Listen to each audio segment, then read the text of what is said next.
Nĩ nyĩmbo cia gĩkeno kuma kũrĩ arĩmi a kahũa gĩcigo-inĩ kĩa Mount Elgon magĩkũngũĩra ikinya rĩa kũhingũrĩrwo kĩganda gĩa gũthĩa magetha mao ma kahũa na kũmanyihiria mũrigo wa gũtwara kahũa gagathĩĩrwo Nairobi. Mkulima akipeleka kahawa Nairobi hawezi jua grade ya kahawa, watamwambia si grade yako ni D mara maybe ni A.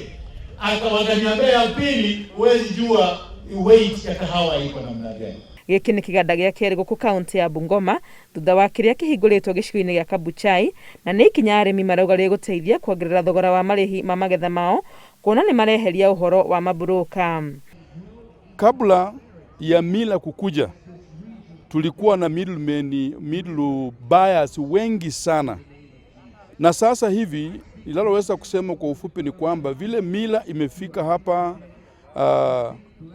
Mount Elgon na ile mila iko Musese Bungoma Central itaweza kutuenulia bei ya kahawa because it will be coming out of here well processed. Gavana Wangamati akiuga nĩ megwaka thitoo makĩria nĩguo kuongerera mũigana wa magetha marĩa mangĩrehwo gũkũ. Rĩendekithia rĩrĩa rĩamũkĩrĩtio nĩ arĩmi makiuga kĩoneki kĩao kĩnene nĩ kũhota gũthondeka kahũa gaka na gwĩkĩra nginyagia maratathi-inĩ. Tunaenda kuweka pesa saa hizi, Mheshimiwa Kibukutu, wewe uko hapa. Mungu mnatengeneza budget. Angalia budget waweke ndani kama milioni 10 tukuje tujenge hapa factory, store nyingine ya kahawa. Bei imekuanga ikifluctuate sana, lakini saa hii inaenda kuwa stable. Man, I'm believing that kuanzia 80 itaenda paka tufikie kimo cha 100.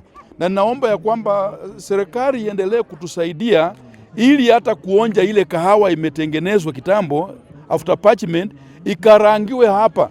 Sasa ikitoka hapa itoke na grade zote. Mile plot ya hii mill ni 60 bags and above. Below 60 bags and above we don't mill, we do bulking. But 60 and above to 100 or so we just mill kama ni straight out turn. Atongoria a thothaitĩ cia kahũa makĩũrio kũgĩa na ũigĩrĩrĩki wĩra-inĩ ũrĩa mehokeirwo nĩguo gũtigĩrĩra arĩmi marĩ na magetha maiganu na makinyanĩru, na nĩguo kĩo kĩrĩa thirikari ya kaunti ĩkĩrĩte waki-inĩ wa iganda ici gĩkorwo na ũguni kũrĩ mũingĩ wa Bungoma. Ngĩribotera Inooro TV, rĩtwa rĩakwa nĩ Wangũi wa Mwangi.